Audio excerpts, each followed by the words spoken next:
Just travel.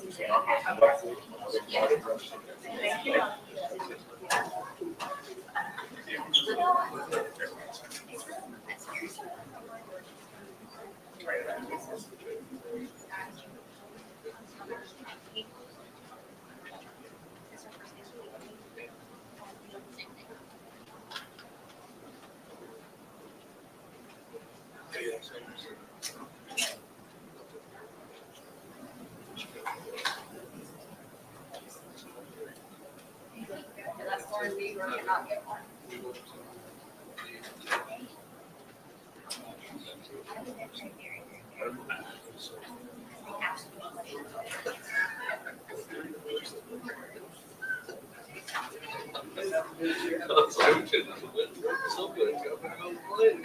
Let's see.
We checked the box. I might go up there and. I know. No, they were.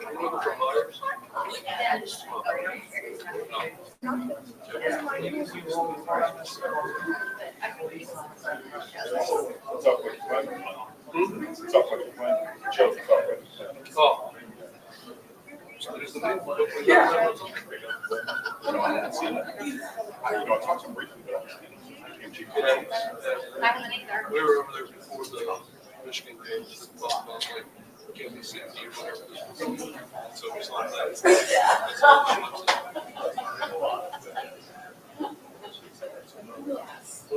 I got in this way to walk over there to see if that was the space.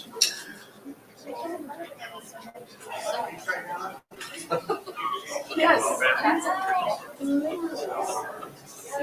honestly, because I feel the jewelers.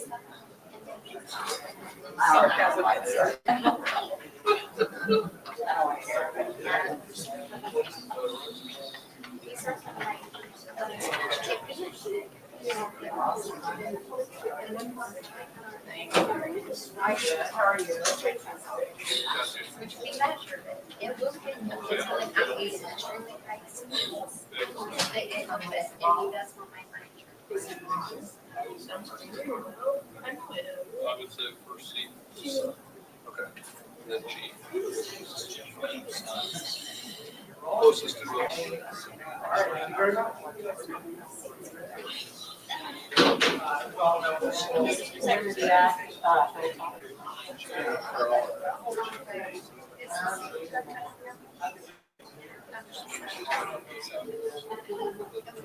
That's a good question. Always a question. All right, thank you.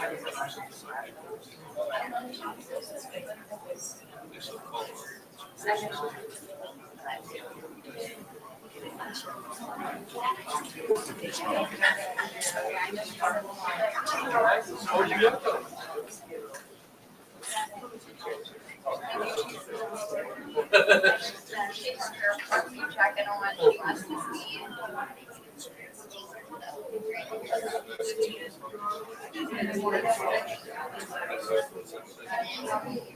Yeah.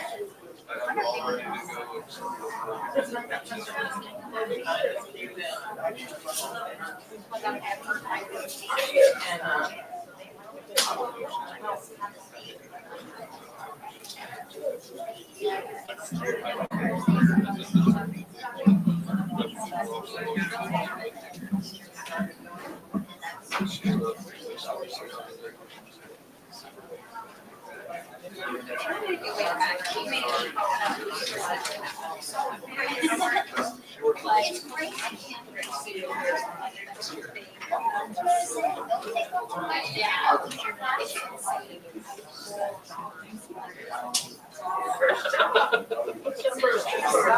I know, it's like the first time I ever still in college. You're 97.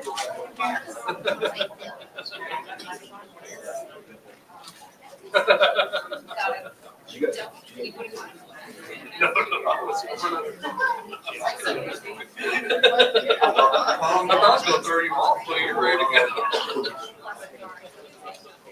You never know it.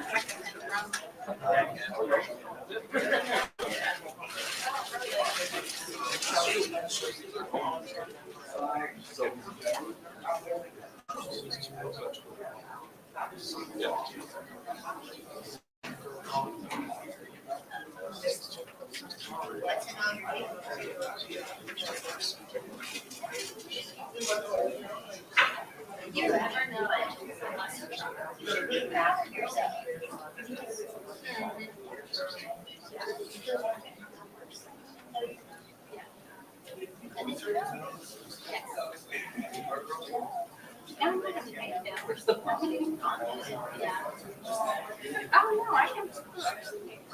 No, man.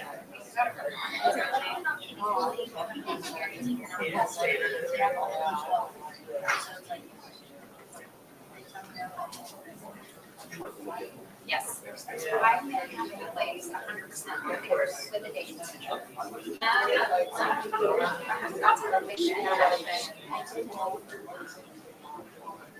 Did you see the article actually?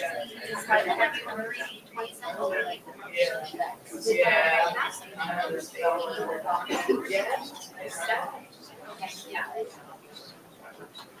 Yeah. There were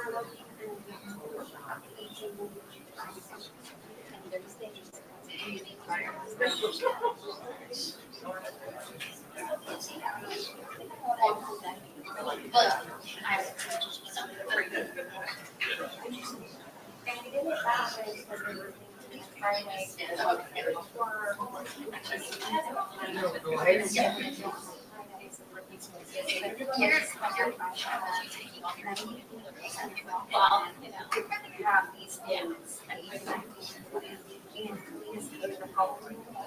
which is also spring break to like so they and there's things with the anchors.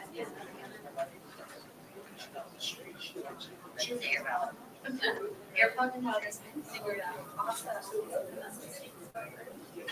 and the CEO built everything once just funny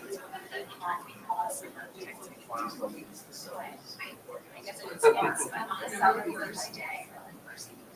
So It absolutely is. No, you look great. None of us can eat. It's not as pretty.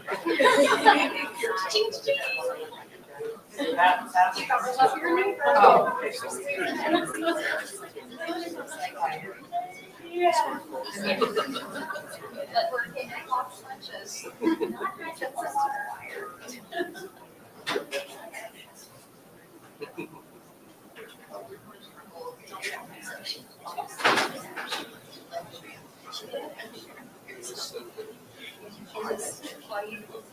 This was my first thing.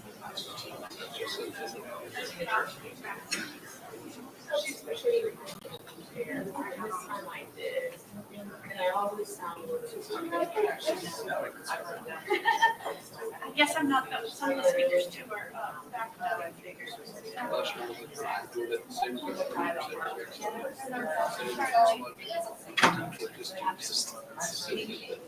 No, I don't have to. Well, I was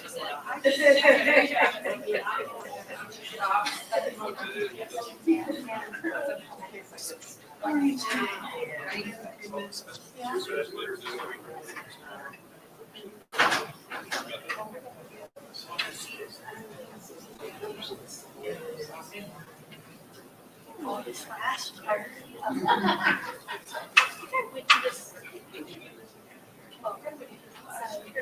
I never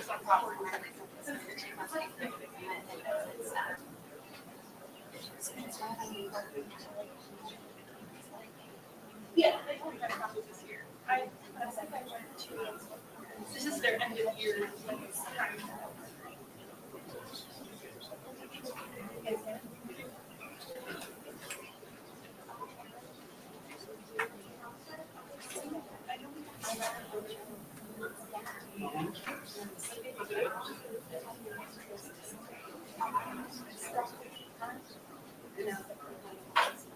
Okay.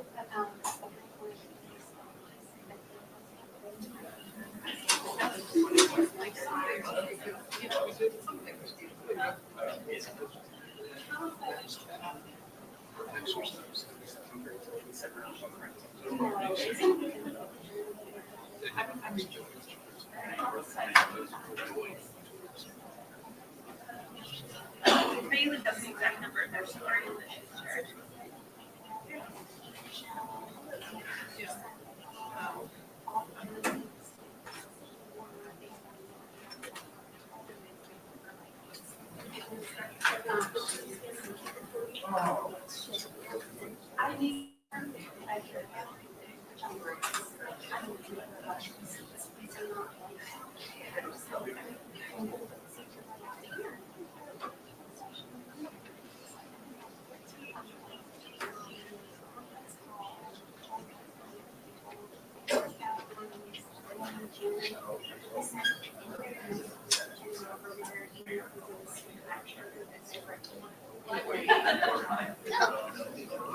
Would be safe, yeah.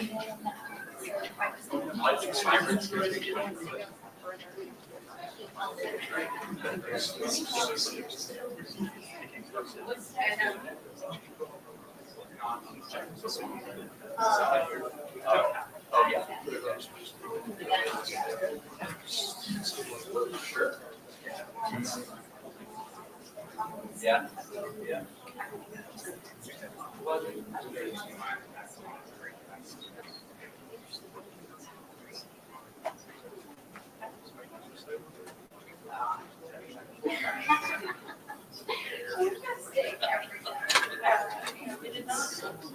What's that?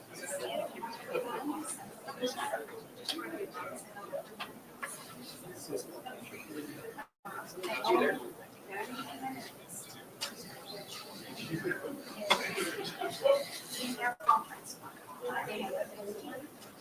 And they have like, so they have the big ones, great.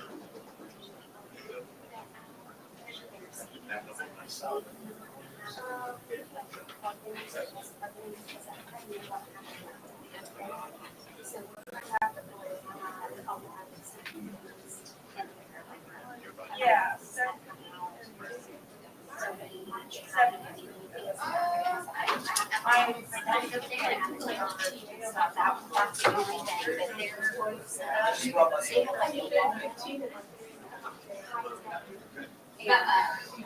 One of those. Yeah. Good at work, so what they put then Jack might be on. It's good. It's yours. Yeah, for sure. Mhm. Still present. Yes. Whether, yeah, no, they do what they do.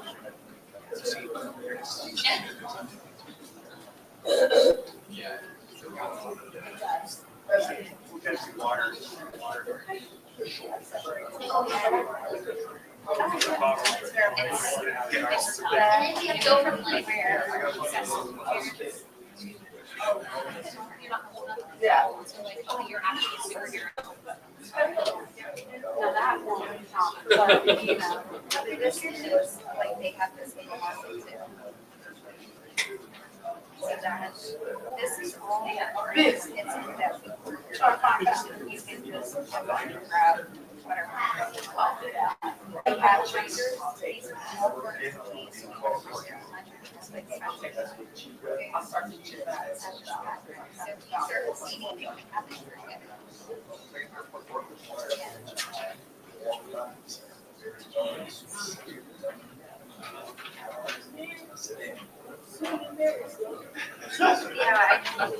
Let's go see you.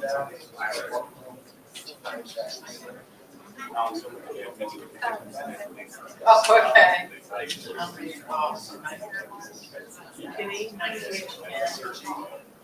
so there's no one. Yes, and they come out to the cafeteria, see that's where we're at. So. Now this rain is. I'm just thinking that, Busy. oh, so Get travel. and this, Out there, let me know snow. so that's, and then inside this room, it's like, restaurant styles. This is the Starbucks. It doesn't look like Starbucks, but.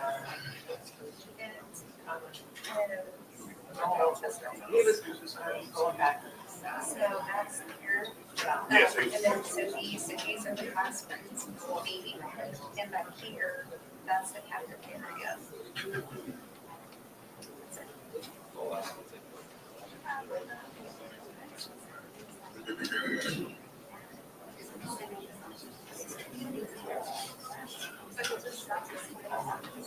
You have like offices. You have this, and that's not and so.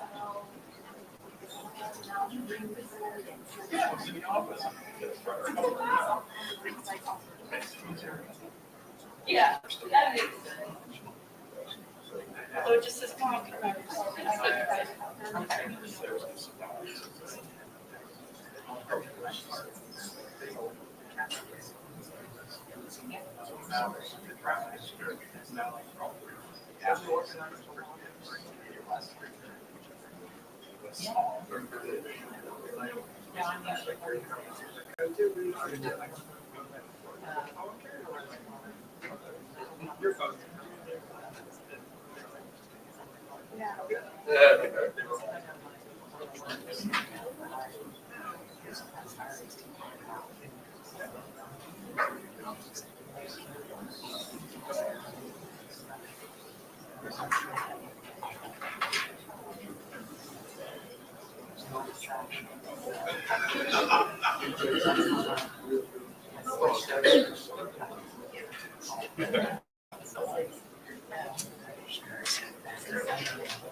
community center.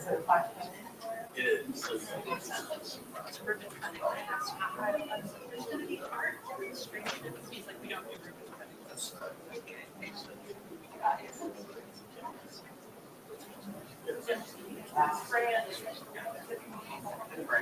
like a park. Fran, something.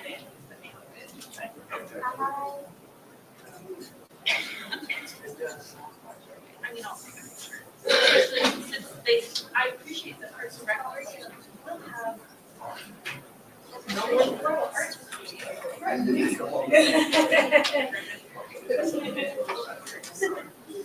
I was like, can I think about this? Hey, these logs, I think. They short on it. Yeah, I mean, it doesn't have to be.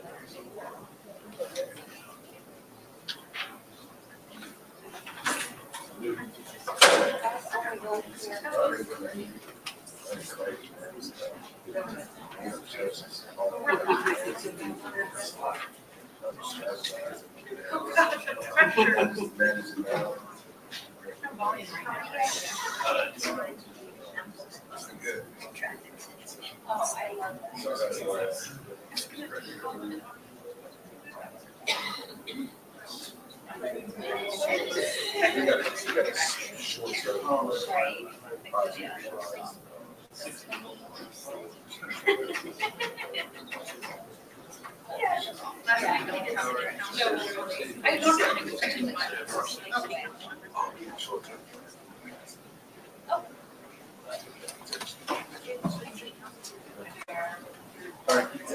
That's all right, how are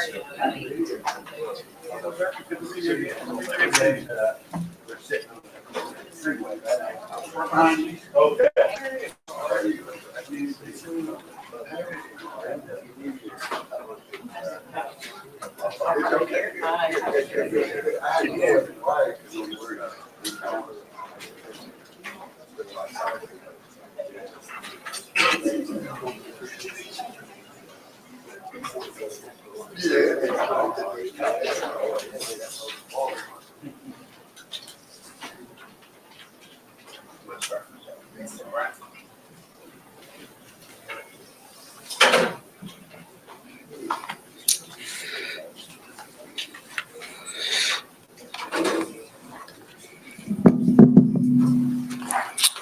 Good afternoon, and thank you for your patience. I think several of us were on 70 westbound, and just another reminder how grateful we are for our police officers and firefighters and paramedics who are responding to a big accident there. So thanks for your patience, but it's a great day here in the city of Columbus. We know it is cold and gray, but there are some great bright spots in this community because of the amazing work of our Division of Police and all of our community partners. All of us have been working together and stepping up our efforts in unprecedented ways to strengthen community safety and bring down violent crime across our city. To that end, we saw dramatic improvements last year in several key areas, most notably homicides, which are down 17%, felonious assaults, which are down 25% compared to 2023. We're also really proud of the great work our detectives and officers are doing. 76% homicide solve rate. That's incredible work. But that's also a place we need to thank the community, because we've had more tips and information shared with the police from the community than ever before. We think the investment of time and energy of our officers in proactive community policing, in addition to their incredible work on investigations, is one of the reasons we're seeing some success. These crime tips are now coming in at historic levels, and as you can see, they're making a positive difference in the lives of our neighbors. At the heart of it all is a broad and consistent collaboration of every kind and at every level, because this moment in our city's history deserves no less. Whether it's connecting with our neighbors to engage in candid and constructive dialogue, or enlisting the resources and expertise of determined community partners and law enforcement agencies spanning our city, state, and region. Columbus is proving the possibility and the merits of a 21st century community policing model. This work is rooted in our comprehensive neighborhood safety strategy, which encompasses prevention, intervention, and enforcement to disrupt the cycle of violence and to hold violent criminals accountable. You'll hear more about some of those efforts in just a few moments.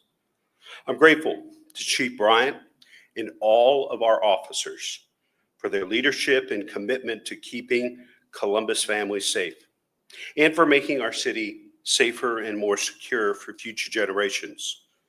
And while we're proud of the success we've seen, we know that now is not the time to grow complacent or overconfident. Now is the time to sustain and build upon all that we've accomplished by moving forward with a sense of urgency and purpose. While we celebrate this success, I want us to be the safest big city in America. And I know, and you know, we're not there yet. It's why in my proposed operating budget allocates $774 million for neighborhood safety, including funding for 3 police class recruit classes, which can yield as many as 180 new officers. This is the 4th consecutive year we've made a commitment of this magnitude to further grow our police forces as we continue to grow as a city and as a region. We also remain mindful of the rise in domestic violence incidents that are occurring throughout our community, a trend we're seeing play out nationally and globally as well. I've asked Director Rena Schack in the city's Office of Violence Prevention to lead a community-wide effort to address this issue head-on. This is where the prevention and intervention components of our comprehensive safety strategy can really have an impact. And we're taking a deeper dive in deploying new resources to confront domestic violence in the year ahead. The spike in domestic violence homicides cannot be solved by the Division of Police.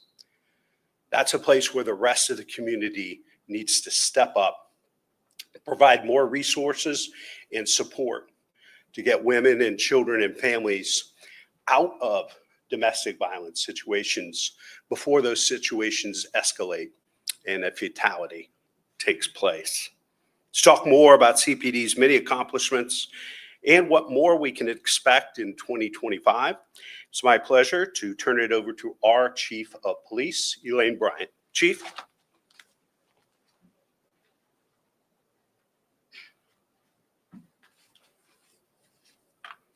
Good afternoon. Thank you, Mayor Ginther, Director Pashadi, for all your support this year. Thank you to all the men and women, sworn and civilian, of the Division of Police. It's your hard work and commitment that was able to get us where we are today. And thank you to our community for your support and collaboration. Because of these collaborations, we've seen significant strides in reduction in crime, as well as increased community engagement and relationships. 2024 has had its challenges. We know that for the division, but we also have saw a continuation of progress and change.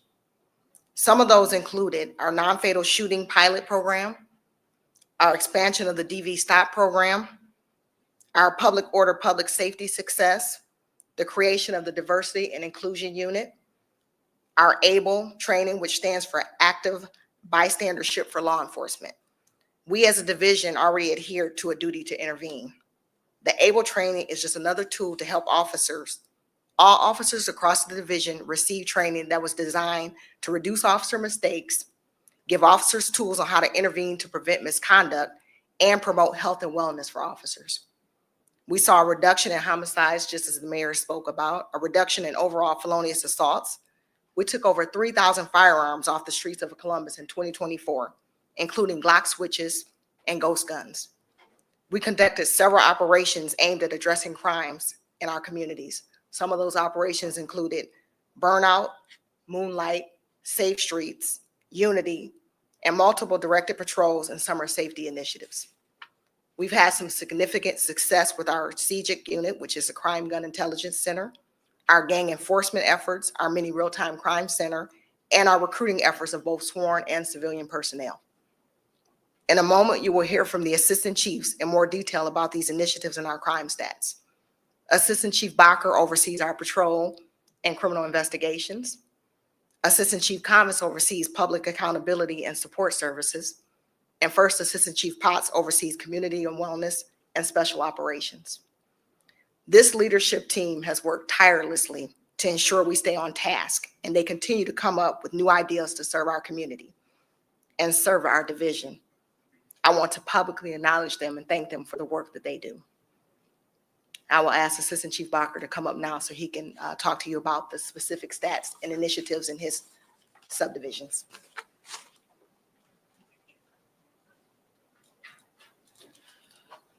Good afternoon, everyone. My name is Greg Bodker, Assistant Chief over the Operations Branch.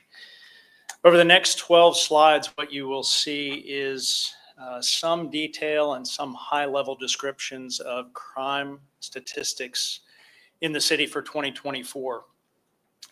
I'll start by letting you know that I oversee the Operations Branch, which includes the Criminal Investigation Subdivision, which is led by Deputy Chief Smith Weir, and the Patrol Subdivision. One change in 24 from 23 is that Patrol is now one subdivision instead of two. That is overseen by Deputy Chief Kelly Weiner. And the statistics that I'm going to talk about will encompass the first several slides. After that, I'm going to go into detail about some of the operations and projects that we've run throughout the city in different neighborhoods, some operations that you may have seen or taken part in or reported on. And so we'll start with the first slide with our homicides from 2024. On some of these slides, I'll go into detail and I will talk about what's on the slide. On some of them, I'll let you take in the numbers that you see, and I will add some context and information related to the specific slide. As the mayor talked about and the chief talked about, we saw a decline in homicides in the city of Columbus in 2024. 124 homicides, down from 23 and down from 2022. One thing that you will see on there that might jump out is in 2024, there were 23 homicides that were related to domestic violence. Although the number is down, that percentage is up from 2023. About 18.5% of our homicides in 2024 were domestic violence related. One thing that you will also see fall slightly in 2024 is gunshots related to homicides. So of our homicides, 83% of our victims were shot, and 83%. Down 1.5% from 23 and down about 6% from 2022. If you take a look at ages of our victims and suspects that have been identified in our homicide investigations, in 2024, homicide victims under the age of 21 were 31.4%, and suspects, people who allegedly committed those homicides under the age of 21 last year, were 50.8%. What you won't see up there is some of our solved percentages. That was referenced by Mayor Ginther and Chief Bryant. And so as I go through these statistics, there's two factors that you will see in common. One is a decrease in reported crimes in our city, and two is an increase in solvability, largely due to the work being done in patrol and in our detective bureau. In 2024, as was stated earlier, our homicide detectives solved 94 of 124 homicides for a solve rate of 75.8%. Additionally, they solved 30 other homicides from years past for an overall solve rate of just over 100%. In 2023, our in-year solve rate was 75.1%, and our overall solve rate was 91.9%. In 2022, our in-year solve rate was 63% and overall solve rate was 79%. 2022 is a key year because we reorganized how we investigate and how we staff our homicide bureau with 6 homicide teams that respond on a rotating basis now. And so what you've seen each year is a decrease in homicides and an increase in solvability, two great things that we want. Also, so you're aware, we keep our finger on the pulse of not just Columbus, but we look around major cities throughout the United States, and Columbus has one of the highest solve rates in homicide, and we have declined. Of the major cities, if you take a look at real-time crime index, homicide has fallen, however, not to the extent in most cities that it has fallen in Columbus. And we can move on to the next slide.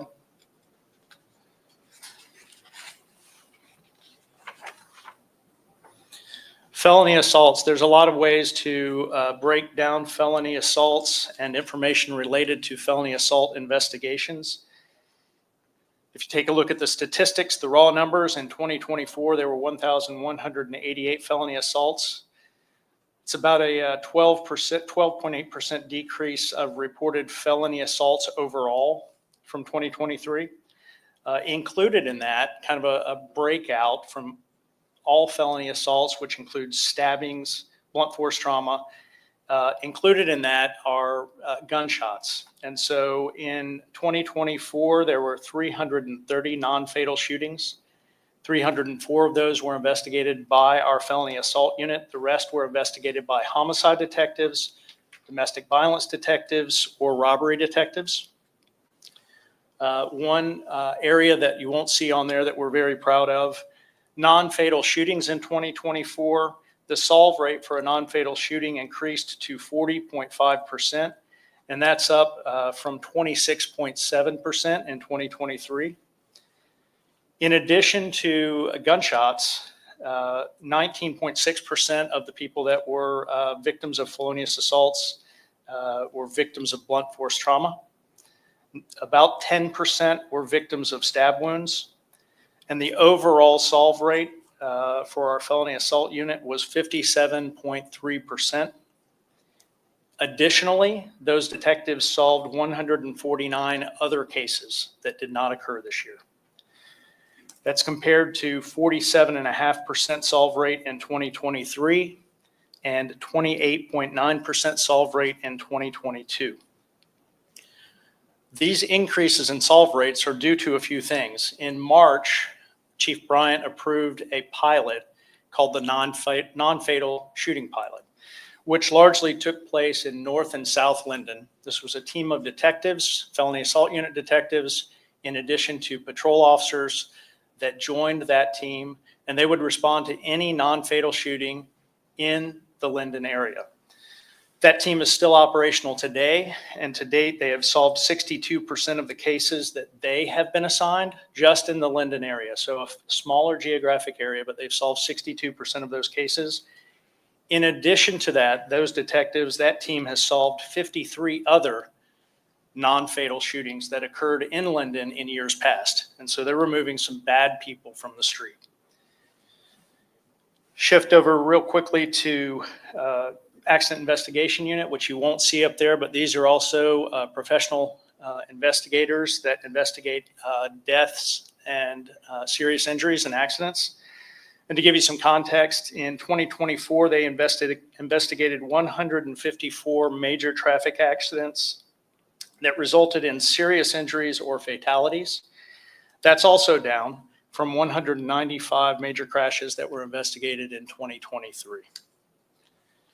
And if we switch over to felony domestic violence.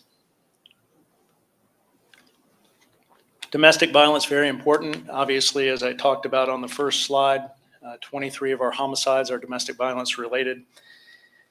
If you take a look at felony domestic violence cases, and so we saw a slight increase in 2024, 825 of those cases were investigated by a combination of sworn personnel, including our domestic violence unit, our felony assault unit, and our stop officers.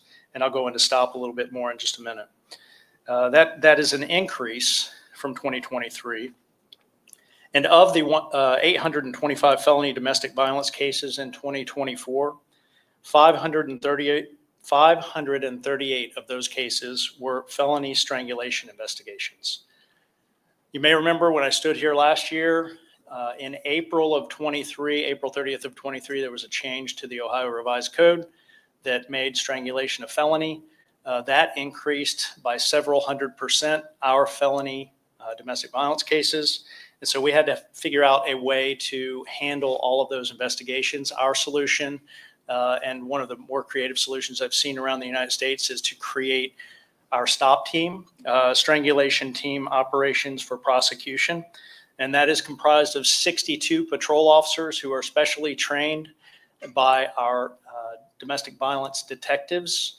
And we now have a domestic violence stop coordinator who is a domestic violence detective. She is responsible for all of the training for those 62 officers. And when a strangulation occurs in patrol, those stop officers respond to conduct that investigation. Of those 538 strangulation investigations that I mentioned, 367 of those investigations were completed by domestic violence, by stop team officers. And then the remainder were completed by domestic violence detectives. In 2023, to give you some context, there were 707 felony domestic violence cases. And so you might ask yourself, what are we doing to try and impact domestic violence? We are working with our community diligently to try and impact domestic violence. We were very optimistic going into 2024. And as we moved through 2024, there were some really heart-wrenching cases that we may all remember, both from February and June, where parents or foster parents committed murder. And then there were other cases that we saw, which were murder-suicides that involved children, that really impacted detectives and patrol officers and the entire community. However, we have a pilot that is ongoing on this zone, Zone 3, which is the west side of the city, which when we started the pilot had the highest number of domestic violence calls in the city. We were working collaboratively with our partners at Nationwide Children's Center for Family Safety and Healing. And in real time, when a patrol officer responds to a domestic violence call, they will contact a domestic violence advocate. 232 times in 2024, those advocates responded to the scene and worked with victim survivors of domestic violence. Only 7 times in all of those responses did our victims or survivors say, I don't need help. So 7 out of 232 times did someone say, I don't need help. We'll move on to the next slide. Firearms seized, briefly mentioned earlier, slight drop in our firearms seized in 2024. 3,248 down from 3,693 and down slightly from 2022. Glock switches, which you may remember are the small plastic, sometimes 3D printed device that makes a semi-automatic handgun fully automatic. We seized 76 of those this year, up 1 from last year and significantly up from 2022. That's probably a combination of reasons. 1, we're probably counting those better, and 2, officers on the street are seeing more of those. And then ghost guns, a slight decrease in 2024 down to 35 from 43 the year before. Next slide, please.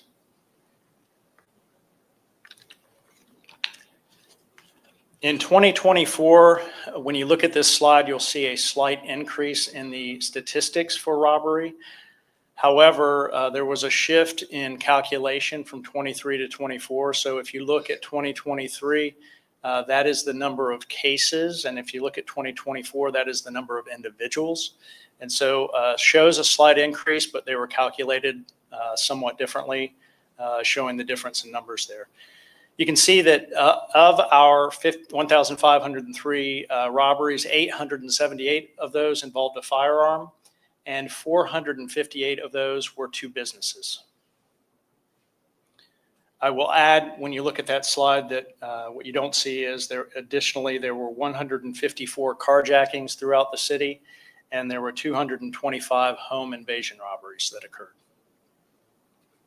Next slide, please. Take a look at burglaries. Burglaries are down as well. You can see in 2024, 2,240 burglaries, down about 300 from last year, and down from 2022 as well. If you take a look at reported rapes of victims decreased by about 5% 2024 from 23. To break it down even further, reported rapes of adult victims also decreased, and reported rapes of youth victims decreased about 19% in 2024 from 2023. So a slight decrease from 23 to 24. This is a big slide here. If you take a look, this is not different than what you see around the United States and around different major cities. Significant decline in motor vehicle thefts. And so you may ask yourself, why? Why are those numbers going down? And I don't think, like much of what we talk about, I don't think it's one specific reason. I think it has to do with our partners that we work with regularly. We work with and meet with on a regular basis the juvenile judges, the juvenile justice system, and with families and parents. Some of you have covered our meetings with family members of both victims and suspects that have committed motor vehicle thefts. So we're interested in working with our community to resolve issues. If you take a look at 2022, those numbers are really, really high. and then a significant decrease as we move from 2022 to 23 to 24. Add into that Kias and Hyundais, which accounted for about 39% of our motor vehicle thefts this year, had software updates in many of their vehicles, which prevented some of the theft.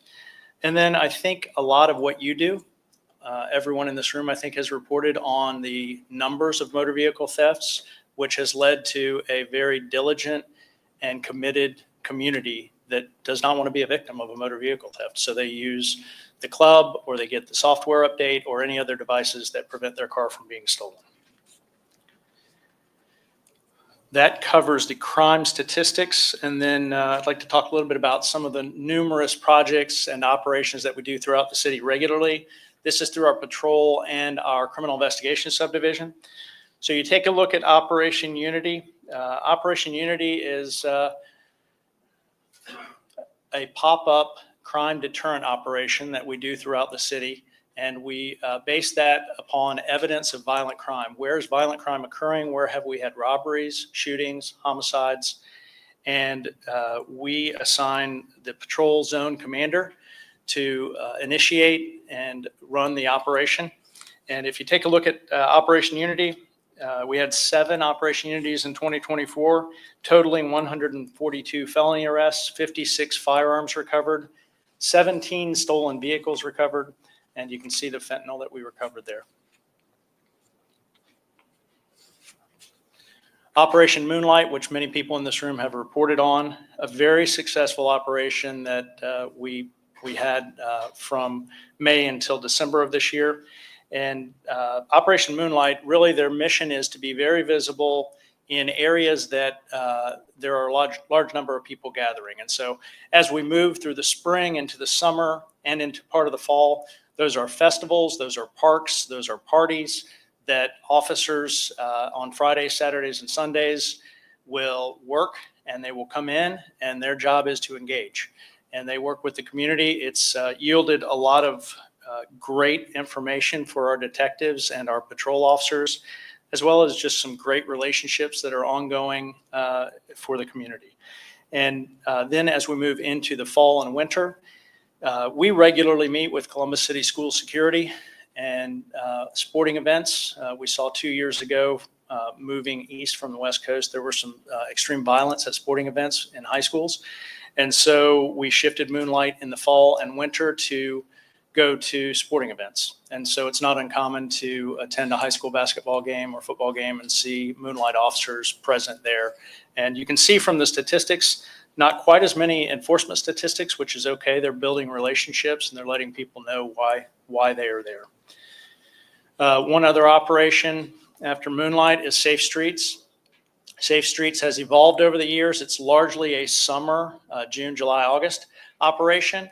And it has shifted from a cookie cutter approach throughout the city to working with zone patrol commanders to say, what are the community's concerns in the zone that you work? And so some of those were community engagement. Some of them were working with juveniles. Some of them were trying to impact thefts from motor vehicles. And so each zone had a different project that they worked on, and the statistics that you can see there were yielded from all 6 patrol zones. After Safe Streets, Operation Burnout. And again, like so many of our operations, Operation Burnout has evolved over the years, probably for a number of reasons, not the least of which is our enforcement action.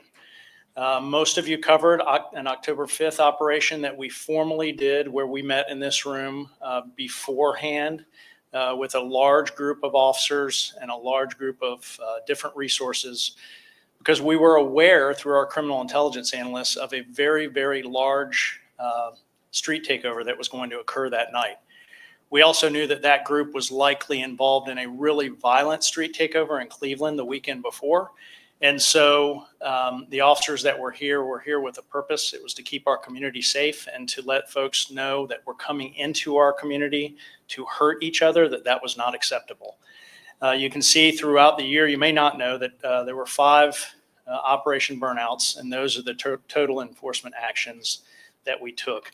The difference, I mentioned that burnouts have evolved over the last 3 years from a very formal planned event to kind of pop-up events that might happen 1 hour or 2 hours before a street corner is taken over.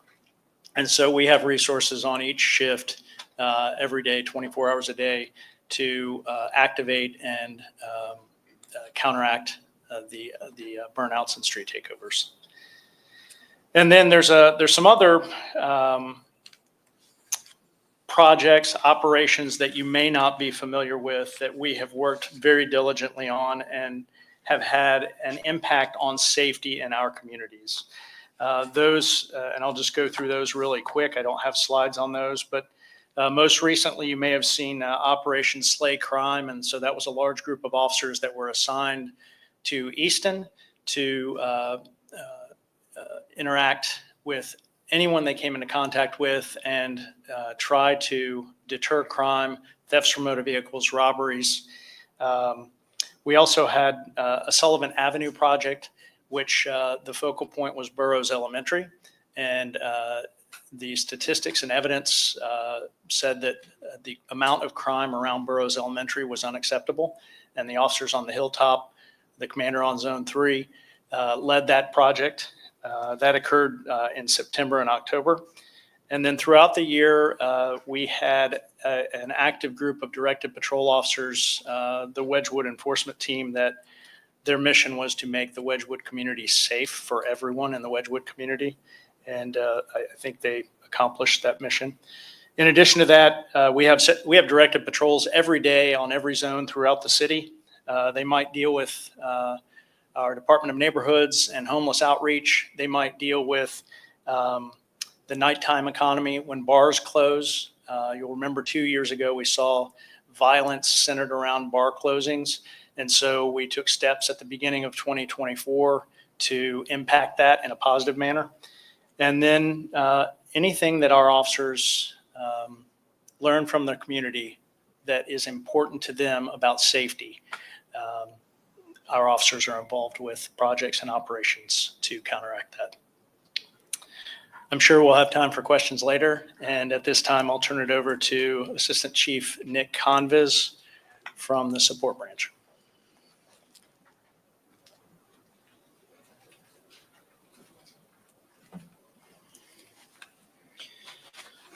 Good afternoon. I'm Assistant Chief Nick Conviz, and I oversee our support branch, which entails our public accountability subdivision, overseen by Deputy Chief Mark Denner, and then our support subdivision, which is overseen by Deputy Chief Tim Myers.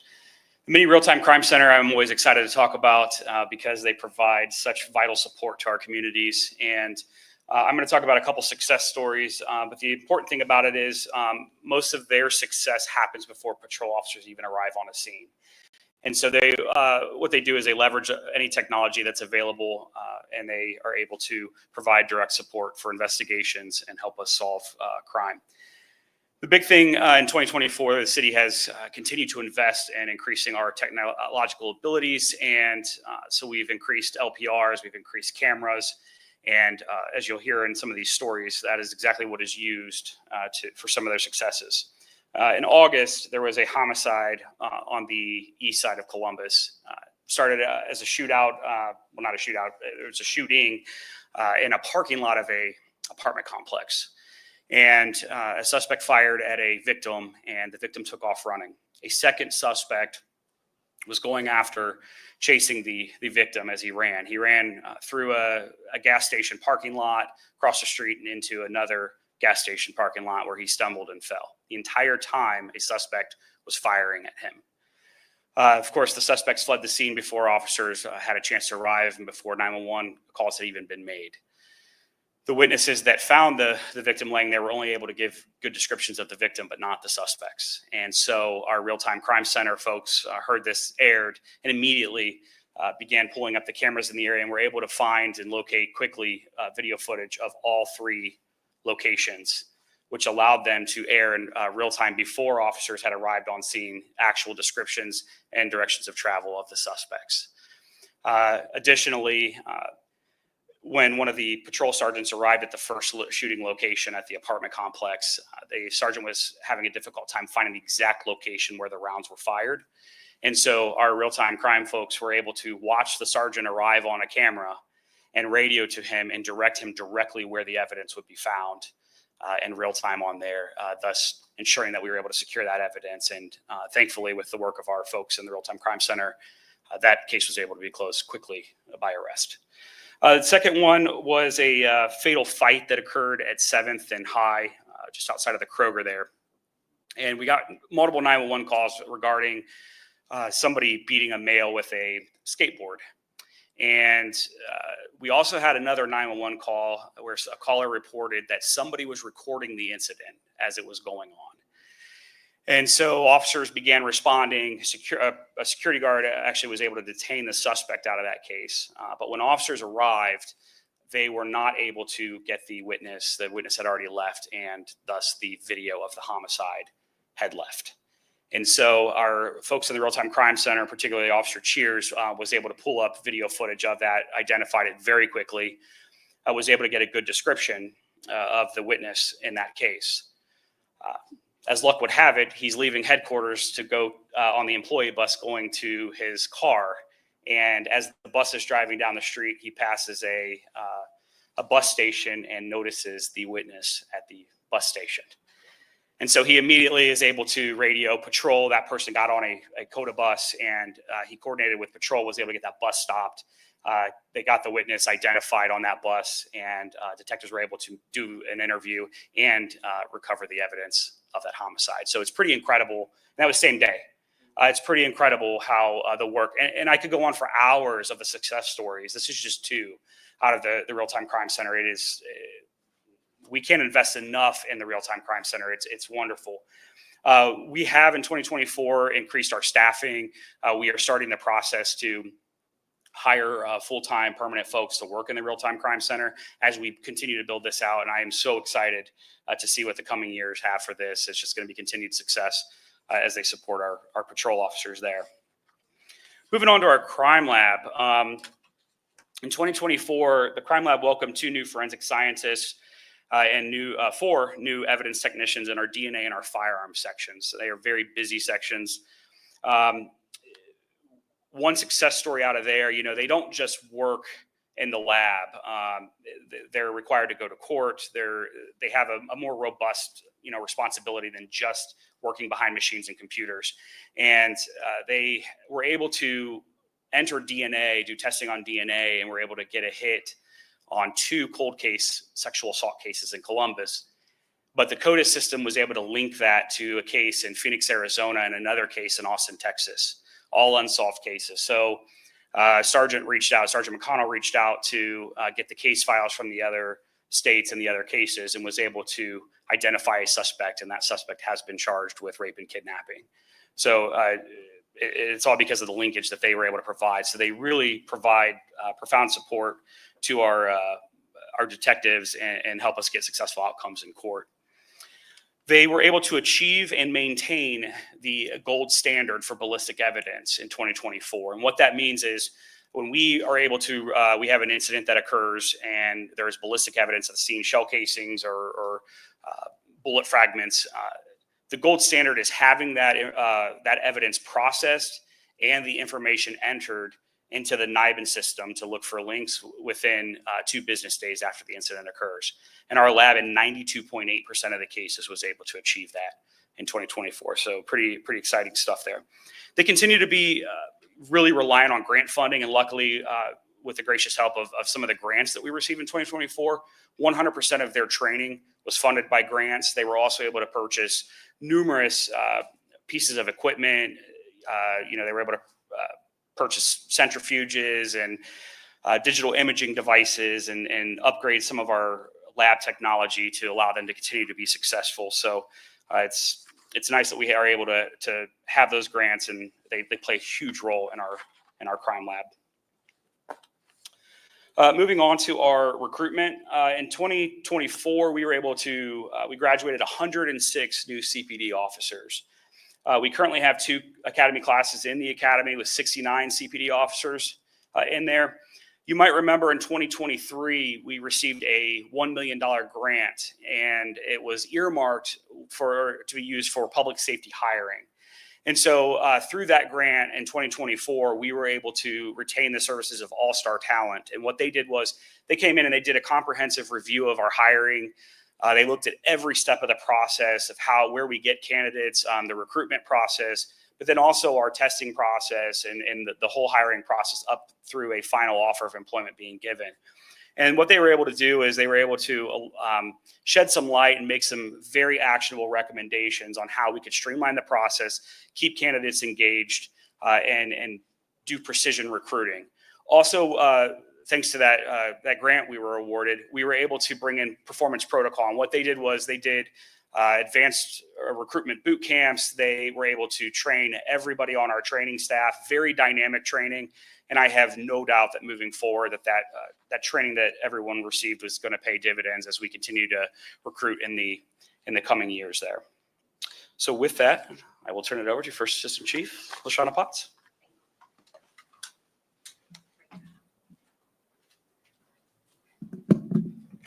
Good afternoon. I am LaShawna Potts, the First Assistant Chief of the Columbus Division of Police, overseeing the Special Services Branch, which encompasses both the Community and Wellness Bureau and a Special Operations Subdivisions. I want to acknowledge my Deputy Chiefs as well, Deputy Chief Sago and Deputy Chief Ally. I take great pride in the significant progress we made in 2024. This year's success was propelled by the strength of our partnerships and collaborative efforts across this city. Working closely with grassroots organizations have been vital in advancing our shared goals of building trust, enhancing safety, and reinforcing the relationship between law enforcement and the communities that we serve. Together, we made meaningful strides towards fostering a safer, more connected Columbus. Our commitment to engage with the next generation remains steadfast. We expanded our summer youth program through our TAPS program and broadened our presence in Columbus City schools via our PSC program.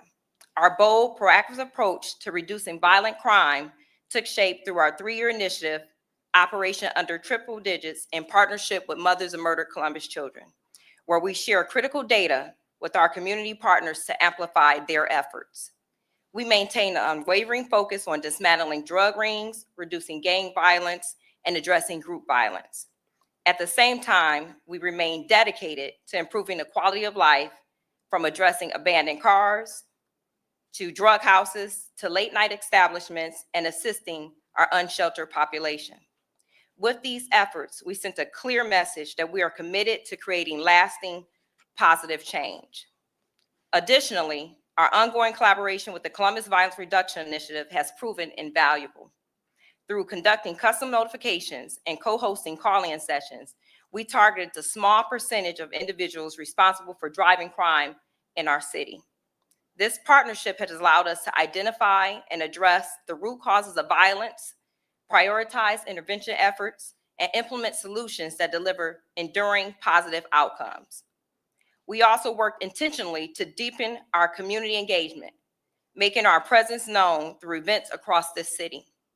Every action and interaction was centered on one core message: we are in this together, and we are committed to building a stronger, safer Columbus for all. Now I'll go to the slides. I'm very grateful to be able to work in partnership with not only CPD, the ATF, the Ohio State Police, the Franklin County Sheriff's Office, and Franklin County Prosecutor's Office. As of December of 2024, 222 firearms were seized and 1,045 casings have been entered into NIBIN to complete the full year of 2024. This has allowed us to really go after those targeted individuals who perpetuate violence in the city of Columbus. Next slide. Organized Crime Bureau. This is just a snapshot, and I'll go into the different units that make up this bureau. But in 2024, we confiscated in total street value over $50 million of narcotics recovered. Not only that, but we did 1,806 search warrants, recovered 650 firearms, and $2 million in cash. Next slide. Gang enforcement. As of December of 2024, we conducted 507 search warrants, 223 firearms recovered, and 17 Glock switches. We also arrested 136 gang members, including a 191 count indictment of the Livingston and Lonsdale Bloods. Before going on to the next slide, I wanted to talk about our organized crime unit. This bureau is made up of economic crimes, gang investigations, gang enforcement unit A, our intact unit A and B, HIDA, task force, PAC unit, abatement, exploited children, ICAC task force, FBI task force, and the U.S. Marshals, known as SOFAS. As a collective, I already talked about the $50 million worth of illegal drugs, but that's not all. We made 2,557 arrests, assisted patrol 121 times. We sent out 238 abatement letters.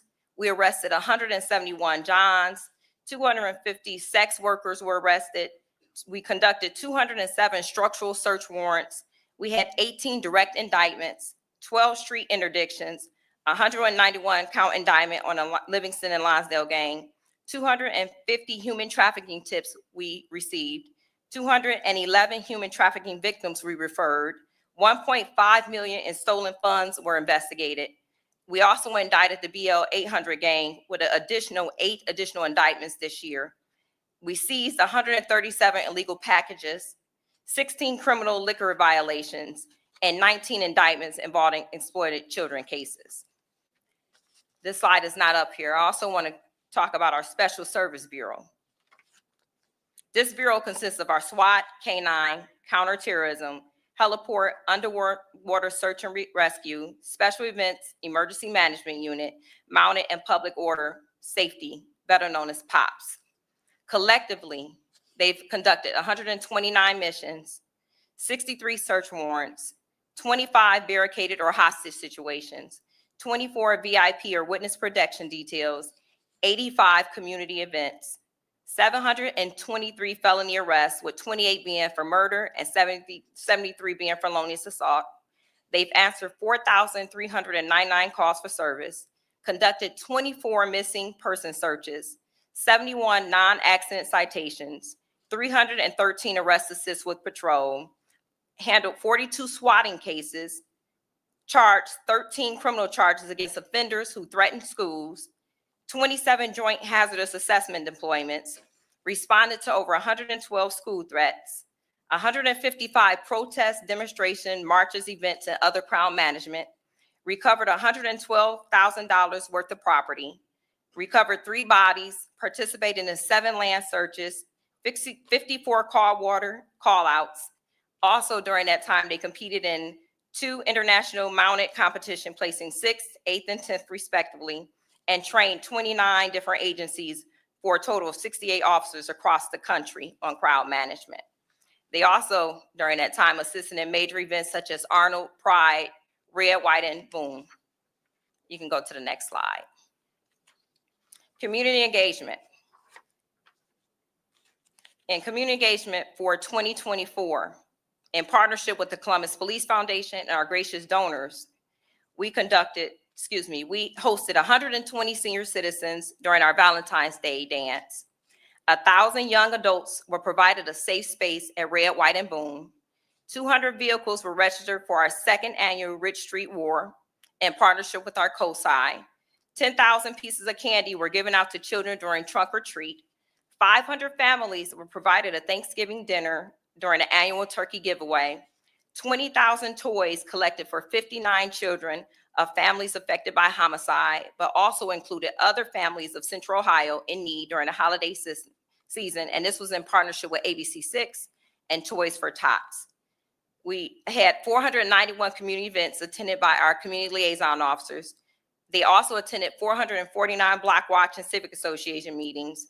We held 2 Citizen Police Academy classes, and we also hosted several sporting programs with Fire and Parks and Rec through Inspire Sports. But we didn't stop there. In conjunction with Starfish Foundation, we also participated in many engagements, including giving over 2,200 books through Books and Badges, 500 brand new coats during our coat drive, delivered to 200 families during Thanksgiving in the Rosewood Apartments during Cops and Gobblers, serviced over 1,000 people during the Linden Trunk or Treat, participated in the Special Olympics, and provided over 500 children with school supplies. This slide is not up there, but I want to talk about our community wellness subdivision and some of their highlights. Recruiting, TAPS, diversity, equity, inclusion, cadets in the PSC units. Together, cadet class number 5 acquired an 88.2 diversity level. It is the most diverse class to date and also had our largest female class. The DEI unit, which was created back in 2024, created a multi-language victim resource door hanger and indiscreet cards for victim resources in partnership with the FBI. We also partnered with Zone 1, Lieutenant Sweeney, to design assistant placards to help new Americans to be displayed in bathrooms in Easton. We created, in partnership with Defensive Tactics at the Academy, a self-defense class for domestic violence victims. In 2024, our CBD recruiting unit had 2,766 applications for the position of police officers, which was the highest application process since 2018. The recruiting unit also hosted 45 fitness in 2024, Get Fit and Informed, which provided an atmosphere for people who want to be police officers to get them ready to join the academy. The youth recruiting team attended 121 events at high schools and other locations around the city. We hosted a summer day camp that had 425 youth. We had TAPS programs in 4 middle schools, Johnson Park, Dominion, Medina, and Sherwood. And we also volunteered through our PSCs for 33 events in 2024. But we didn't stop there. We increased the numbers from 54 members in our PSC. It's the highest it's been in 4 years. And last but not least, our Community and Wellness Bureau for our motorcycle and freeway. We don't just do community engagement and enforcement. We also look for violators in traffic. We issued 14,322 citations. We made 354 arrests. We assisted patrol 378 times. But in that time, we also answered 2,685 311 complaints. But our officers were also awarded awards for excellence in OVI enforcement, and they also conducted 200 dignitary funeral and team escorts. We did add a therapy dog with Officer Seacrest and Bodie, and we added 9 new chaplains in 2024. On top of that, the Mobile Crisis Response Unit was awarded 6 unmarked police cars by Public Health after they were issued a gracious grant. And that wraps up my subdivisions. Thank you.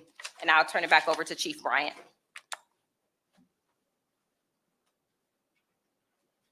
I know that's a lot of information we're throwing at you, a lot of information. We have so many community partners that work with us daily, and we wouldn't be able to do half the work that we do without them. So we have a few of them that are here with us today that are going to speak and share a few words about our partnerships. And I'm going to present them in the order in which they are going to speak. So if you could just come up in that order. Pastor Michael Young, he's representing the Chiefs Advisory Panel as well as the faith-based group, community group. Melissa Thomas St. Clair from Mothers of Murdered Columbus Children. Kenny Hampton from the African American Wellness Agency, and our community advocate, Lisa Boggs. So in that order, thank you.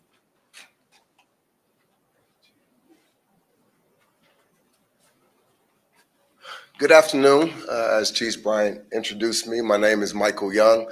I do have the privilege and the pleasure to be the lead pastor of the City of Grace Church located here in Columbus. I also have the honor of being part of the Chiefs Advisory Panel. But before I was any of that, I was a young man that was born and raised in the city of Columbus. Above everything else, I'm a lover of my city. As we gather here today, I think it's right and it's appropriate as we see some of our major crime stats on the decrease. I think it's right and appropriate for us to pause and to acknowledge this positive trend. But what we also recognize is we recognize that this positive trend is in no way a sign of perfection. It's just a sign of progress. And because it's just progress and not perfection, we recognize that there is a tremendous amount of work that is still in front of us. There is a tremendous amount of hope and aspirations as we wake up every single day to do the work to make our city a better city. When we look at these positive trends and we look at these numbers, what we recognize, and it's already been acknowledged, is behind these numbers are passionate people, people who are passionate about making Columbus a safer and more successful city. It's people who wake up every day and work in the shadows. They sacrifice their time, their energy, their efforts. They contribute their gifts and their talents to make our city better, to make it safer. We're grateful for these people who do this work, and many times they do it without acknowledgement. It's not just people, however, working in silos. One of the key words that we continue to hear from the mayor to the chief to other people who've spoken already is the word collaboration. It's not just people, but it's people working in partnership. It's elected officials, it's civic leaders, it is CPD, their leadership, it is the people who are on the ground, it is community organizations, it's youth organizations, it is the faith-based community. It is people who, like myself, are lovers of our city. I think it's right and appropriate for us to acknowledge also some of the tangible investments that the city has made. I see my brother Ralph Carter here. We have Mothers of Murdered Children. There has been significant dollars that have been invested in organizations that work on the ground with our young people, work on the ground with individuals who can be influenced and impacted in a positive way without ever having to get put in cuffs. Also want to acknowledge some of the things that First Assistant Chief Potts began to recognize and acknowledge. I think it's commendable that CPD leadership and just the entire organization has sought to build bridges and tear down walls. Investments that they've made in our community, showing up at events, not to police the event, but to actually build partnership and genuine relationship. It goes a tremendous way. As a representative of the advisory panel, one of the things that I really admire is the humility of the CPD leadership. Their willingness to say, hey, we can't do it all on our own. Their willingness to acknowledge that they don't have all the answers. Their willingness to be transparent, to be truthful as we seek to build trust. And we recognize that that's not something that's done overnight, but I commend the progress that has been made in these spaces. As we talk about these partnerships, as we talk about these people who work in a passionate way, I think the thing that drives us all is we all have a picture of a brighter future. Obviously, I'm a preacher, I'm a pastor, so I subscribe to the scriptures. And one of my favorite scriptures is it says, without a vision, people perish. We're working based upon vision. We're working based upon a better and brighter future for your children, for my children. I'm a father of three. I have a 21-year-old daughter, a 19-year-old son, and I have a 12-year-old son. And I want the city of Columbus that I leave to them to be better than the city of Columbus that I inherited from my forefathers. So we passionately work together because of the vision that we have. And then last, but certainly not least, there was an old church mother that told me one time, Anna, she said, Mike, you should work like it all depends on you. And you should pray like it all depends on God. So we're going to continue to work collectively. We're going to continue to work in partnership, but we're also going to pray because Dr. Jones, the scripture said, if my people who are called by my name would humble themselves and pray, seek God's face, turn from our wicked ways. He said, then he would hear from heaven on high. He would forgive our sins and he would heal our land. I don't know about you, but I want healing in Columbus. Thank you.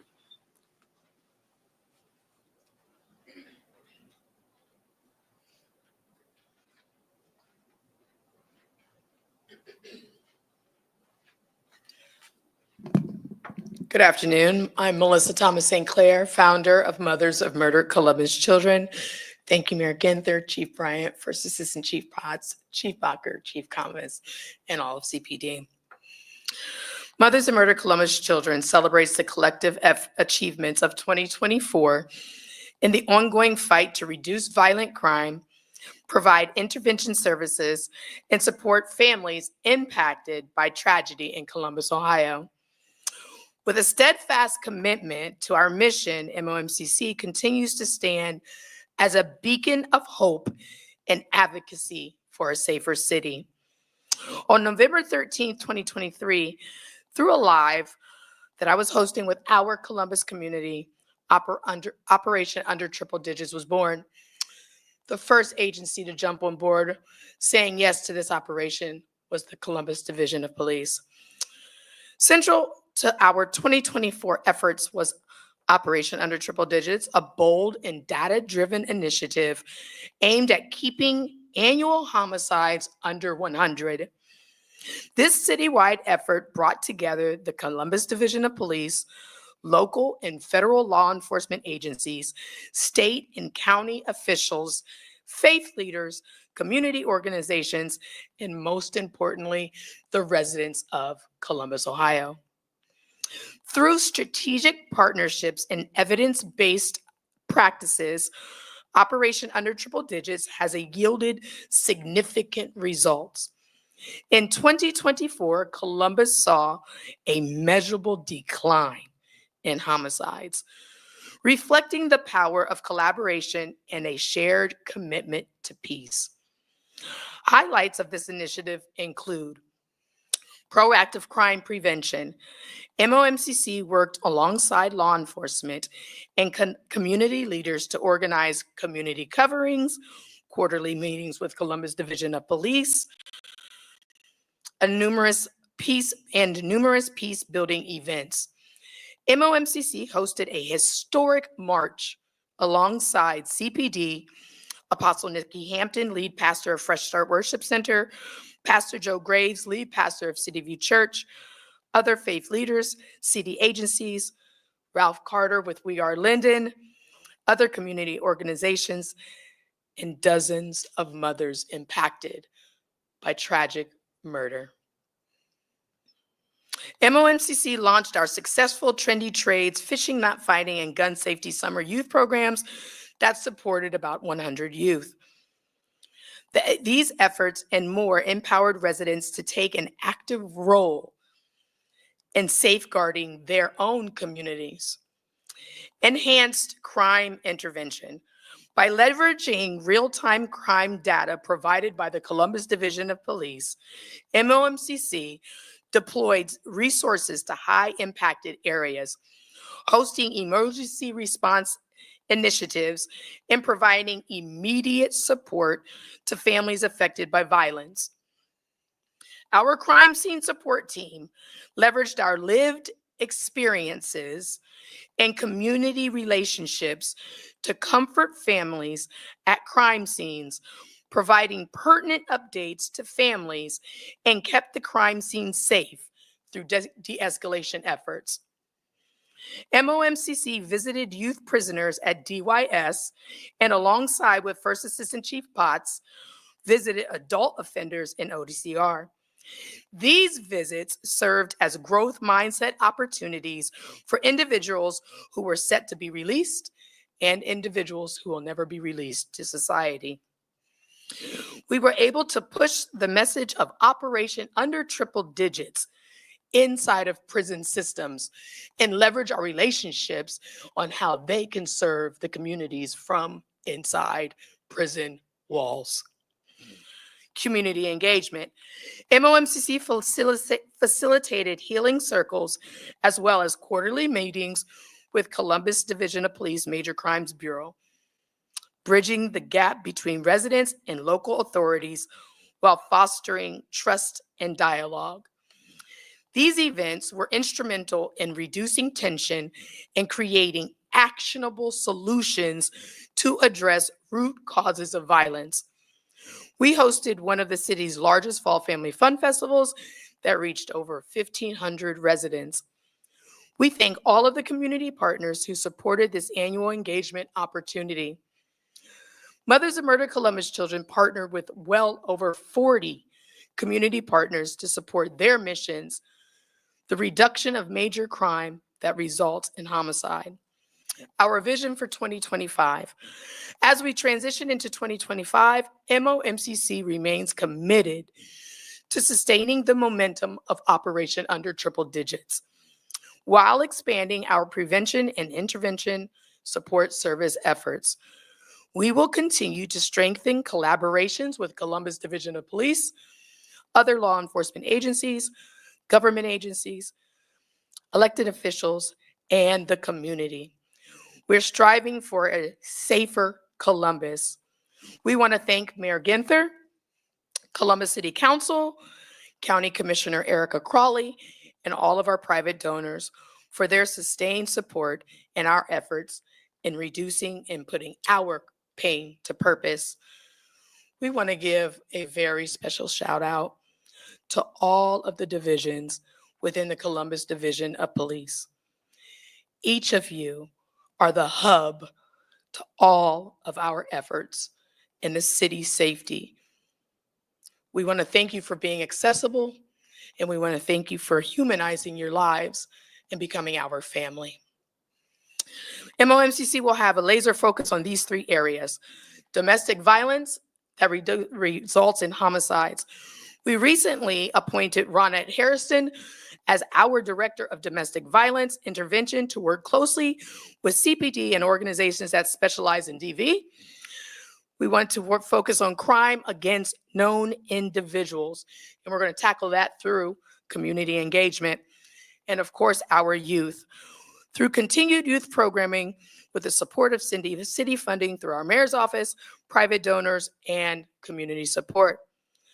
This year has been a testament to what we can achieve together with shared purpose.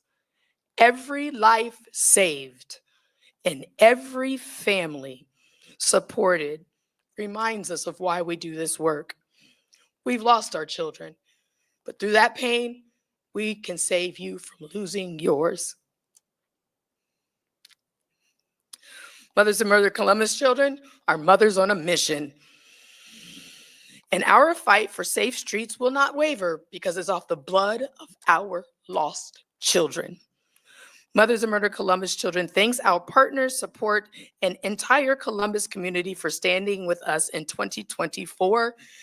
And we say together, let's keep each other alive in 2025. Thank you.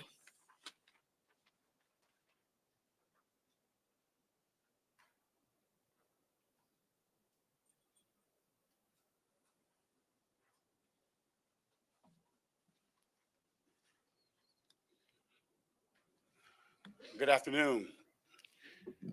Gotta get used to sometimes the mic is a little lower for the taller guy.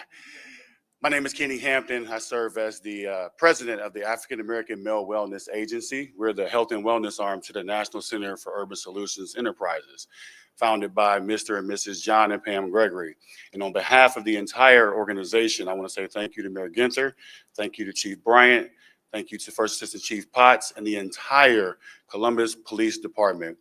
I don't just stand here as a president of this national organization. I stand here as a cousin. I stand here as a son. I stand here as a grandson of current and former Detroit police officers. I'm born and raised in the city of Detroit, and I have a deep appreciation and a lot of respect for officers that go out every single day to protect us and to serve our community. So on behalf of the entire organization, we want to say thank you to every single officer that is a part of the entire division for the work that you do to keep us safe. Our organization prides ourselves in partnership. We believe that there's power in partnership. You've heard from several organizations and you've heard from different leaders across the city of Columbus. And the work that we're doing in this city to change lives and ultimately save lives, it cannot be done by ourselves. It's not an individual assignment. This is a group study. This is a group assignment. This is a group project. And it's going to take every single community-based organization, every single individual of the community to buy in. And so we're excited because we're able to extend the reach of the work that CPD is doing with the events that we're having throughout the year. Whether it's Proud Dad Cookout earlier in the year where we have nearly thousands of dads coming together to have a great time with their kids, to learn and have access to things that's going to help them with their kindergarten readiness for their kids. Or whether it's Uplift Her, where we have thousands of folks coming out to help us raise awareness to save the lives of our Black women. Or it's our Real Men Real Talk Summit, when we're having CPD do special duty for one of our notable or celebrity guests that's coming in town. Or it's Black Men's Wellness Day, where we're having tens of thousands of people come out, and we learned that 8 out of the 10 men that we screened, where last year we screened over 2,000 men, 8 out of 10 had high blood pressure. 56.7% had no idea. And I was one of them a couple years ago. But we say it's the most fun you'll ever have at a doctor's appointment, but we also thank CPD because it's the safest time that you'll probably ever have at a doctor's appointment, thanks to the partnership that we have with our incredible members of CPD. We also trying to stand in the gap in this space of trying to deter the homicides, deter the suicide. And so we're having the monthly Real Men, Real Talk conversations with our men, taking the community. We pride ourselves on bringing the cleaner to the community, right? With our free health screenings that we're having at our events at our Black Men's Wellness Day. But we also do mental wellness work. But the cool thing about it is that we're able to have officers that are able to participate at these events, whether it's getting a free health screening or coming to one of our Real Men, Real Talks, where we're having a safe environment, exposing men to talk therapy. To do what? Ultimately save lives. And so as we do the work that we're doing throughout the year and what we've done over in 2024, we can't thank CPD enough, because we're excited about what's next, what's to come, because we truly understand that there's so much more that we're going to do in 2025. We expect to see tens of thousands more on the second Saturday of August this year at our Black Men's Wellness Day and at all of our events. But we're excited even more because of the fact that it will be an incredible time, but it'll also be a safe time. And that's because of our partnership that we have with CPD. On behalf of the entire organization, we do have members here representing our organization. Thank you so much for all that you do. But we're excited about this partnership, and there's more to come. Thank you.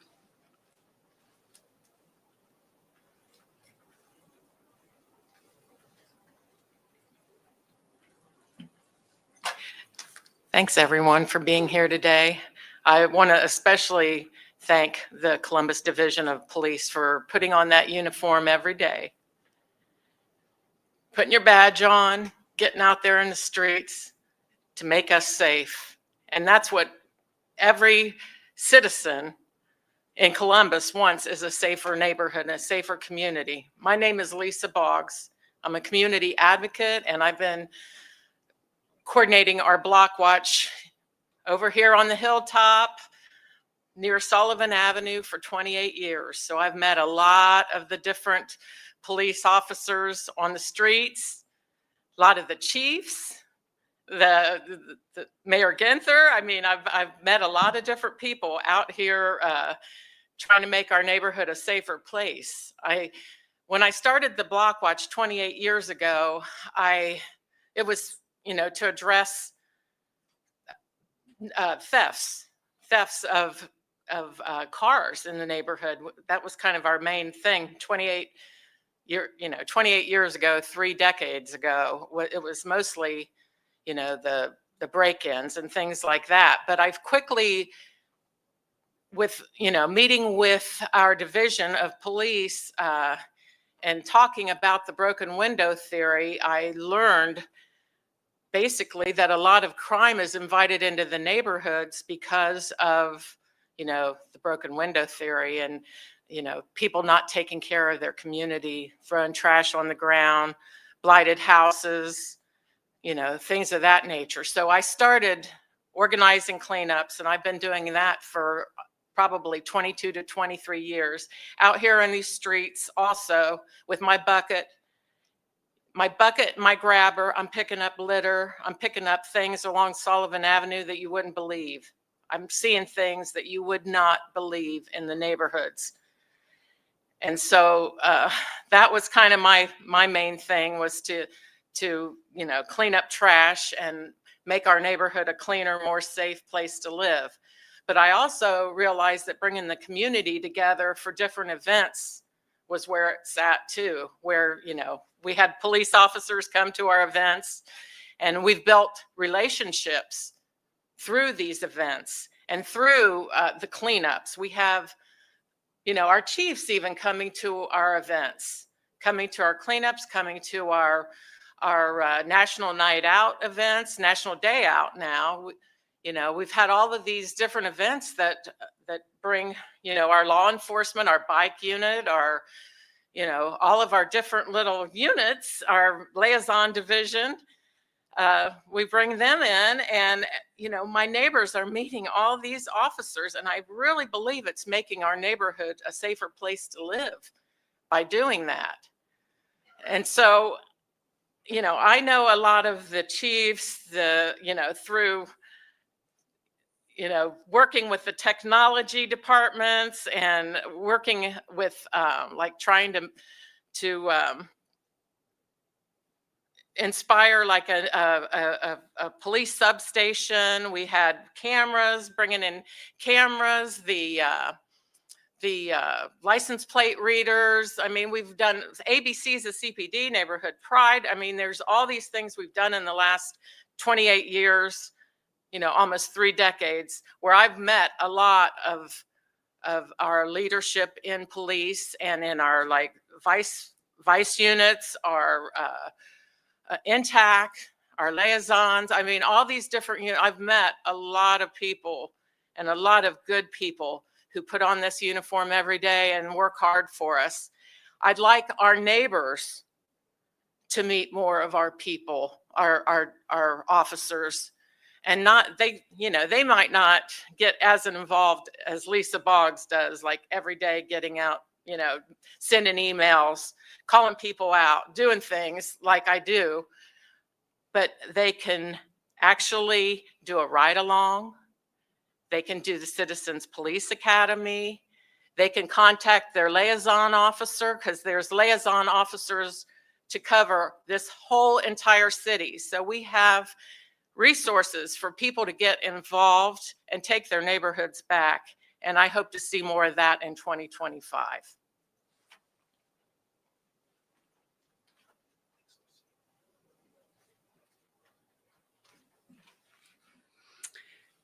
Thank you so much, Lisa, and for everyone that's joined us, all of our partners, our great division of police. You heard it over and over again. Our momentum comes down to collaboration, partnership, and a shared determination to build a brighter, safer, and more peaceful future for our city. But this effort extends far beyond those of us gathered here today. It includes all of you, the people of Columbus. So many of you have already stepped up and continue to do so on a regular basis. Thank you for doing your part, for being involved. Each of us has a role to play in our own homes and in our own neighborhoods when it comes to keeping our loved ones safe. Know where your kids are and who they're with. Monitor their social media. Check out their rooms, their backpacks, and those of folks entering your home. Set a curfew and enforce it. Lock up your guns in your home and keep them away from children and those who may be a risk to themselves or others. And continue to come forward with tips and information when police are working diligently to solve a crime. It takes all of us pitching in and doing what we can to make our city safer. And with the passion and support of our vast network of dedicated and proven partners helping to carry us forward, I'm confident we'll continue to achieve meaningful progress together. I know we've had a lot of information and stats and data shared with you. We'd be happy to take your questions. I think what I'd like to do is prioritize questions regarding safety first.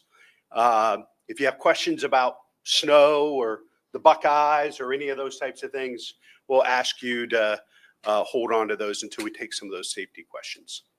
Yes, Kevin. Hi, Mayor. Can you talk about the domestic violence cases? Is there any insight as to why they're going up and what the city can do to try to drive those numbers down? We had a homicide this morning, domestic violence on Shipton Avenue this morning. Can you address that? Well, I might look to the chief or her team to respond with some more detail. I think we've seen an uptick in domestic violence and domestic violence homicides since the great pandemic. And I think we have seen it across the country. And so this is something the Division of Police cannot solve. And this is why we've invested millions of dollars into our partnership with Choices, the only domestic violence shelter in Central Ohio, to open up more beds for families in crisis to get them out of those domestic violence situations. But this is an area where the police are part of the solution. But I'm going to need, leaders like Pastor Mike Young and other faith leaders, our partners in the community, working with everything from the Shelter Board, Lutheran Social Services, other domestic violence organizations.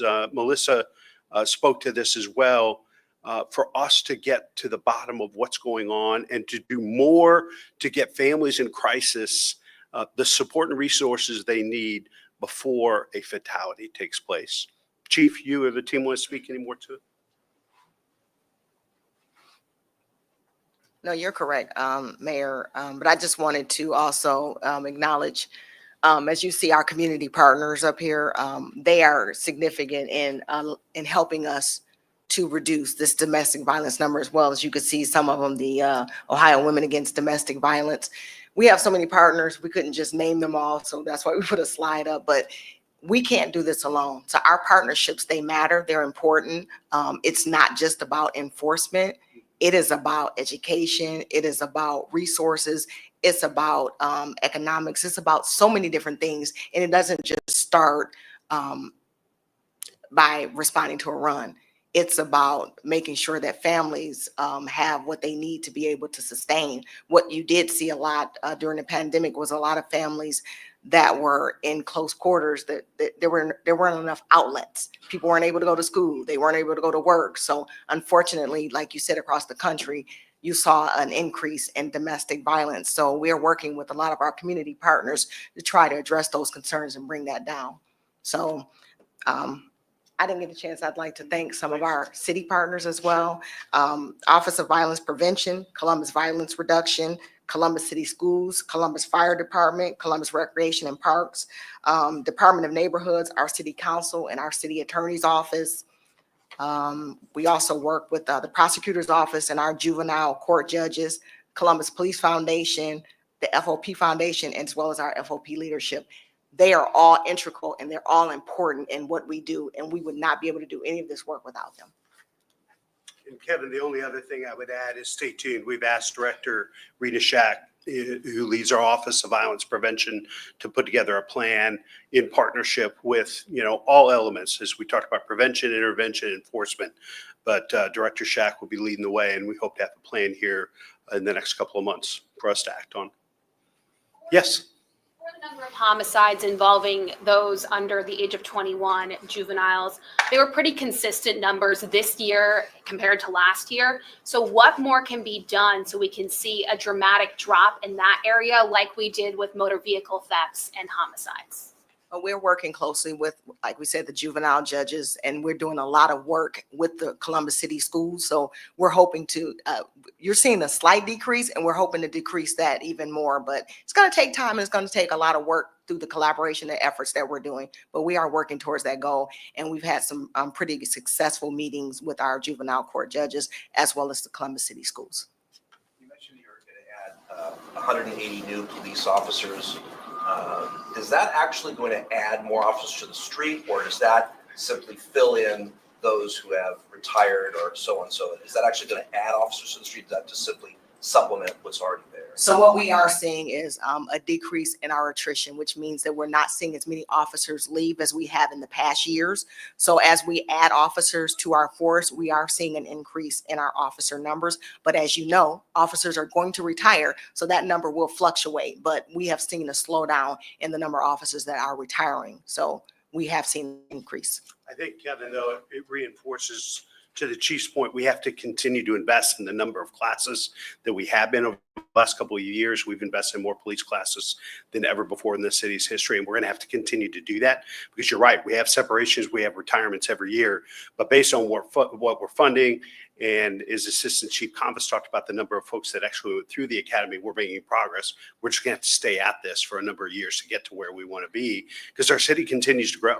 So we need more officers. We also need to invest in prevention and intervention, but we have to continue to invest in enforcement as well. I believe it was Assistant Chief Potts who said that the Mobile Crisis Response Unit was just awarded through grants some unmarked cars. Has the number of calls that they're responding to gone up? Are you able to give any statistics on how often they're going out and the work that they are doing? Any updates on their team? Yeah, specific numbers. So, you're right, we don't have those specific numbers, but we can get them to you. The teams that you put together for homicide, you're starting to see a difference. Do you plan to do that with any other units to see if that will work in those areas as well? So as Assistant Chief Bacher talked about the non-fatal shooting pilot, we've seen great success in the pilot program that we've done in Zone 6. So our intention is to work in collaboration with the FOP to try to create non-fatal shooting teams for each zone. So we're hoping that by doing that, as you saw the significant increase in our reduction, I'm sorry, in our closure rate for non-fatal shootings, we think that we will see a significant increase in not only the closure rate increase, but reduction in those non-fatal shootings as we address and arrest the people that are responsible. It's a great point, Steve. I mean, when you think about it, you talk to officers, non-fatal shooting today is a homicide tomorrow. There's a direct correlation. If we're able to reduce the amount of non-fatal shootings, we know we can continue to see progress and momentum around reducing homicides, especially again, because we know that it's about just under 500 people that are committing about 50% of the violence in Columbus. And so thinking about those numbers and that strategy, that's why we're so hopeful about the expansion of that pilot and the success we're seeing there. Going back to domestic homicide, domestic violence real quick, is the number of incidents just being more reported? That increase is so stark from 2022 to now. Are we seeing more people report this also? Not saying that was less then, but it just seems like it's being reported more. You're referring to not the homicides, but domestic violence cases. So as Assistant Chief Bacher spoke, the law changed.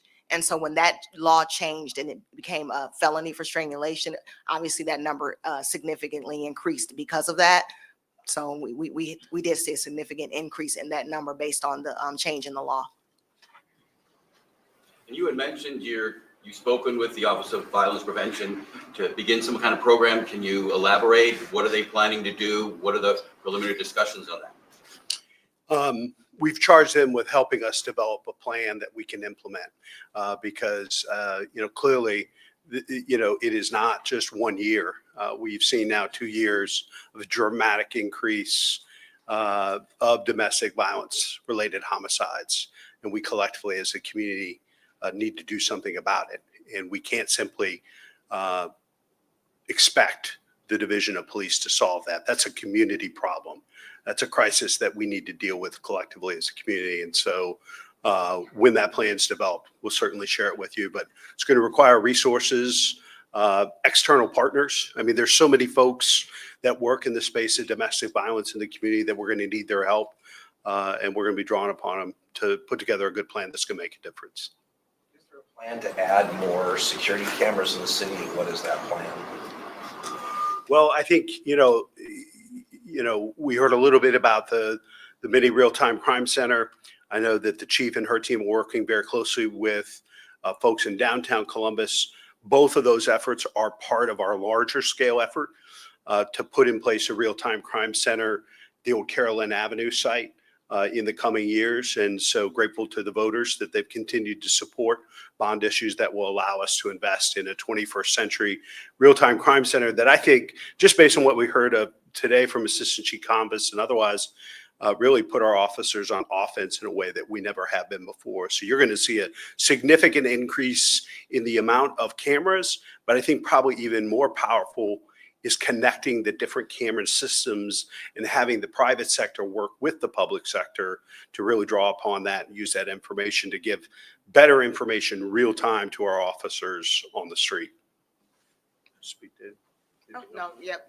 Just like the mayor said, we are always looking to leverage technology. So I know that there is a plan to increase some cameras. So we are definitely going to be looking forward to that. Our mini real-time crime center has access to a lot of cameras now, and there are a lot of businesses that are allowing us to access the cameras that they already have in place as well, which has been beneficial and helpful to a lot of our officers. So how are you guys partnering with some of these major to address some of this data-driven? Who are Americans, how are we addressing, who are Americans, some of these data is that? Yes, that's a great question. And that is one that First Assistant Chief Potts, we working closely with those communities to try to make sure that we are addressing their needs as well and making sure that we have liaisons. We want to make sure that these crimes are being reported. We want to make sure that the resources that we need to have available is available for them and get them included as well in any solution. So we're meeting regularly with the community to make sure that we are addressing those concerns.